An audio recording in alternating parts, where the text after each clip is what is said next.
Olá e bem-vindos. Sabe, às vezes eu pego o Código Penal para dar uma olhada e, cara, ele parece uma coisa imutável, quase sagrada. Uma lista de regras, né? Isso pode, isso não pode. Exato. Mas aí a gente recebe um material como o de hoje, que são trechos de anotações filosóficas de direito penal, e a ficha cai. Por trás de cada lei existe um universo de debates. Uhum. E a nossa missão aqui vai ser justamente essa, mergulhar nesse universo. A gente não vai só listar crimes, mas tentar entender a pergunta que vem antes, porque algo vira crime em primeiro lugar. E a fonte já joga a gente no meio do furacão desde o comecinho. O ponto de partida é uma tensão que define tudo. O direito é uma busca pela justiça ou é, no fundo, uma ferramenta de poder? Exato. E o texto argumenta que, hoje, o direito e a política, eles se enroscaram de um jeito que é quase impossível saber onde um termina e o outro começa. Totalmente. Isso me leva a pensar. A lei que proíbe algo, ela proíbe porque aquilo é errado em si ou porque alguém com poder decidiu que deveria ser assim? Essa é a pergunta de $1 milhão. E a fonte responde isso mostrando dois modelos de direito que são, assim, completamente diferentes. Como seriam esses modelos? Pensa assim, de um lado a gente tem o direito clássico. Nele, o juiz era quase um artesão, sabe? Ele olhava para um caso real, com pessoas de verdade, e tentava encontrar a solução mais justa para aquela situação específica. A famosa frase em latim, né? Isso, o sum quic tribuendo, dar a cada um o que é seu. A justiça era o objetivo final. Uma justiça com J maiúsculo, uma ideia quase filosófica. Precisamente. E do outro lado, tem o direito moderno, que nasceu ali com o iluminismo. Aqui a lógica se inverte. Se inverte como? O legislador, quem tem o poder político, cria uma lei baseada em situações hipotéticas, genéricas. A lei vira uma ferramenta. Um instrumento. E o juiz, O que acontece com ele? ele deixa de ser o artesão e vira tipo um operário de linha de montagem. A função dele é aplicar aquela regra pré-fabricada ao caso que aparece na Na sua frente. sem muita margem. Exato. Sem margem para pensar no que seria justo ali naquele momento. Entendi. A gente deixa de buscar a justiça no caso real para simplesmente aplicar uma regra geral. E essa mudança de mentalidade, como o texto mostra, muda completamente a nossa noção do que é um crime. Muda tudo. Parece que a fonte divide isso em duas grandes caixas, certo? Certo. E essa é uma daquelas ideias que, quando a gente entende, parece que coloca um óculos novo para ler a realidade. E quais são essas categorias? A fonte separa em crime natural e crime social. Crime natural. Isso é aquele que a gente sente no estômago que é errado, né? Não precisa de uma lei para dizer. Exatamente. Matar, agredir, roubar a liberdade de alguém são atos que atacam a nossa própria essência como seres humanos. A fonte diz que a filosofia do direito estuda esses porque eles seriam errados em qualquer cultura, em qualquer época. Independentemente de estar escrito em algum lugar. Isso. Já o crime social é outra história. O que seria? É aquilo que a gente, como grupo, combina que é errado para a sociedade funcionar. Por exemplo, não pagar imposto. Ah, entendi. Não fere a natureza de uma pessoa diretamente, mas se todo mundo fizer, o sistema quebra. Perfeito. É um crime de combinado social. Só existe porque a gente criou uma lei para ele. Faz sentido. E a fonte ancora essa ideia de crime natural em algo que ela chama de ontologia humana. É uma palavra complicada. Que você é um ser animal, o que te dá o direito de se mover, de ir e vir. E por último, a camada mais externa, você é um ser racional, o que protege sua mente, suas ideias, sua privacidade. E os crimes naturais seriam? Aqueles que atacam violentamente uma dessas camadas fundamentais. A imagem da Segurola é ótima, deixa tudo muito claro. E para testar essa ideia, a fonte usa um exemplo que, na hora que eu li, me deu um nó na cabeça. O tráfico de drogas. É um exemplo provocador de propósito. Sim, a intenção do texto não é defender o tráfico, óbvio, mas é usar como um estudo de caso para questionar o que a gente criminaliza. Exatamente. A análise foca no que a fonte chama de elemento material da injustiça. Que seria o que exatamente? Para ser um crime natural, um ato precisa causar uma lesão direta, objetiva, a um direito de uma pessoa específica. No homicídio, a vítima é clara.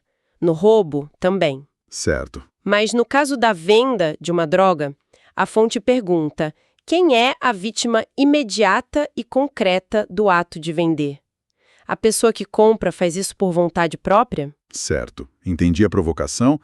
A fonte não está dizendo que não é um problema social gravíssimo, De jeito nenhum. mas está questionando se ele se encaixa na caixa do crime natural, como um assassinato. A criminalização dele, então, seria uma decisão mais política sobre como organizar a sociedade. Isso. Não seria uma resposta a uma violação de um direito fundamental e direto de alguém. O ponto é nos fazer pensar. Quantas das nossas leis penais são respostas a um mal natural e quantas são, na verdade, ferramentas de engenharia social? A linha é muito mais turva do que a gente imagina. Muito mais. O que nos leva a outra questão. Se o direito se tornou essa ferramenta política, ele sempre foi assim? Essa ideia de aplicar a lei cegamente existiu desde sempre ou é uma invenção mais recente?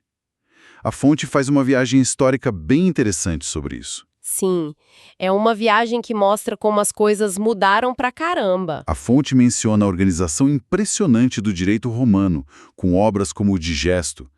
Eles já entendiam que o direito nascia de várias fontes: leis, costumes, as decisões dos juízes. Havia um equilíbrio. Mas aí, na Idade Média, o cenário vira de cabeça para baixo com a influência da Igreja Católica.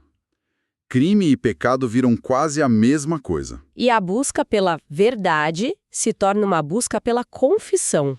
E a qualquer custo. O texto descreve uns métodos de tortura que são de embrulhar o estômago, mas que ilustram essa mentalidade.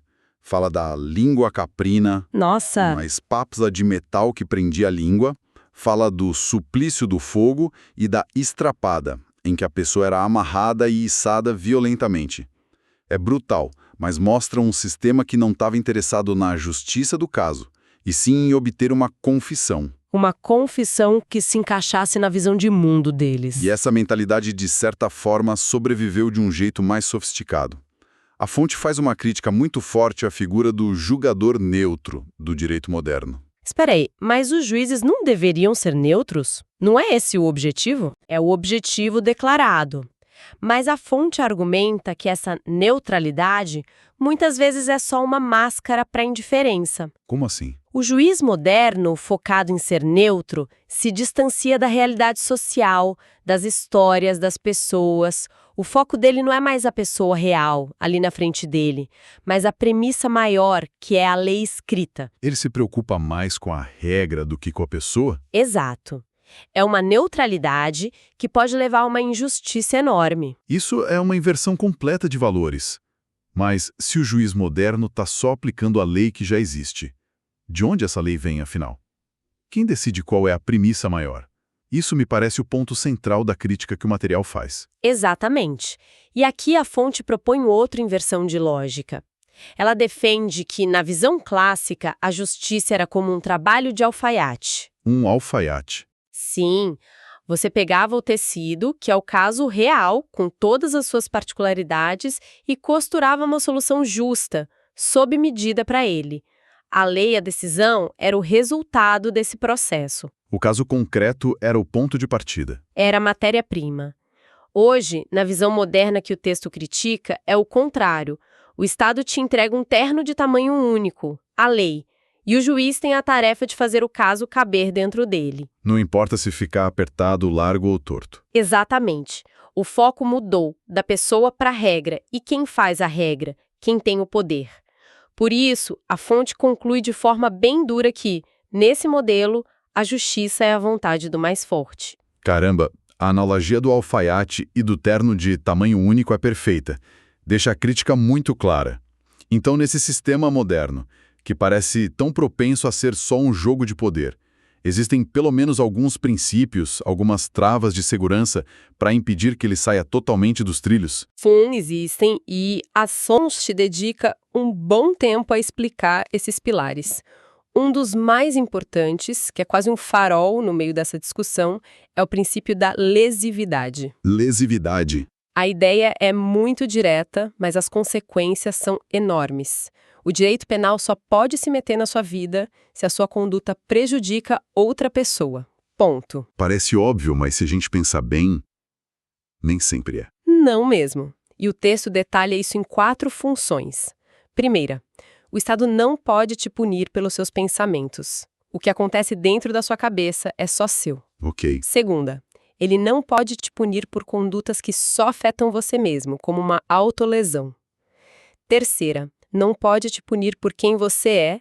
E quarta, e talvez a mais importante, o dano que você causa tem que ser relevante. O direito penal não pode ser chamado para resolver qualquer briguinha de vizinho. Ele é a última ferramenta mais pesada. A mais pesada de todas. Mas mesmo com um princípio tão claro como esse, tudo pode ir por água abaixo na hora de aplicar a lei. É aí que entra a discussão sobre a interpretação. A interpretação. A fonte lista os modos clássicos. A gramatical, que olha o texto da lei, a histórica, que olha o contexto, a sistemática e a teleológica. É nessa que a fonte coloca todas as suas fichas. Certo, a teleológica, que busca a finalidade da lei, o telos. Mas isso me parece uma armadilha. Quem define essa finalidade? Se for a vontade de quem escreveu a lei, a gente volta para o problema do poder. Se for o espírito da época, como o texto fala, a justiça vira moda. Onde a gente encontra essa finalidade verdadeira? Essa é a questão-chave.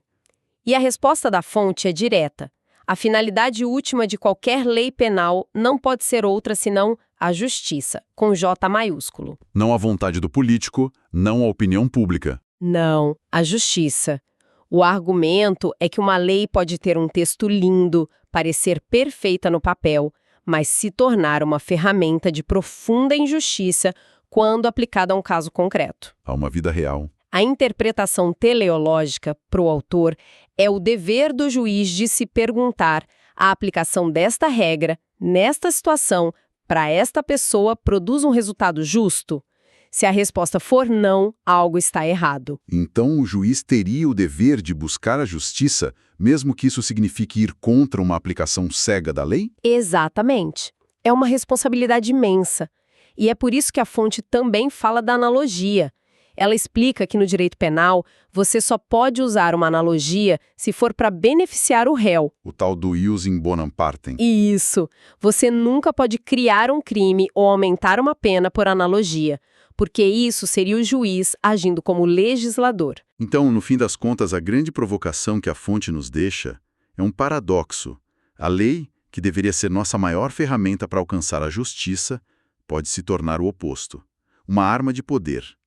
E a linha que separa uma coisa da outra é assustadoramente tênue. É a conclusão inevitável da leitura. E isso se conecta perfeitamente com a imagem da deusa Têmis, a justiça, que a fonte analisa. Ah, sim. A estátua com a venda nos olhos. Exato. Nós a conhecemos de olhos vendados, com a balança e a espada. Mas o texto nos lembra que essa imagem é moderna, do século XVI para cá. A Têmis clássica tinha os olhos bem abertos. Por quê? Porque ela precisava ver o caso concreto para julgar. A venda, que hoje a gente associa à imparcialidade, para a fonte simboliza essa nova justiça que julga cegamente, aplicando a lei de forma mecânica. Sem ver as pessoas por trás do processo. Exato. A espada, que antes era sua, agora simboliza o poder do Estado que foi emprestado a ela. A balança foi deslocada do centro. Cada detalhe da estátua conta a história dessa transformação. Uau, eu nunca mais vou olhar para uma estátua da justiça da mesma maneira. E para fechar, a fonte não nos deixa com uma resposta, mas com uma pergunta ainda maior, uma reflexão quase cósmica. Sim, é uma daquelas ideias que ficam ecoando na mente. O texto vai buscar lá nos primórdios da filosofia, com um pré-socrático chamado Anaximandro, uma pista sobre a origem do direito penal. Anaximandro. Ele escreveu algo como: as coisas pagam umas às outras a pena e a reparação pela injustiça, segundo a ordem do tempo. O que isso quer dizer em bom português? A fonte interpreta isso de uma forma radical.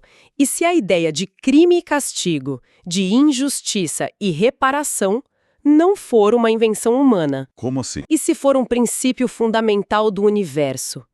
Um ritmo necessário da existência. Como se o próprio cosmos buscasse um equilíbrio.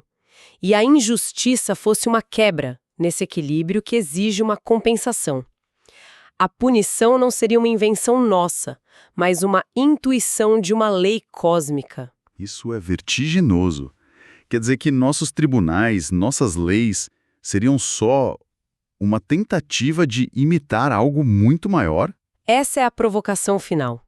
Se a própria ideia de justiça é um princípio que antecede a humanidade, que está na estrutura do tempo, o que realmente significa quando um juiz humano numa sala de audiências diz que está fazendo justiça?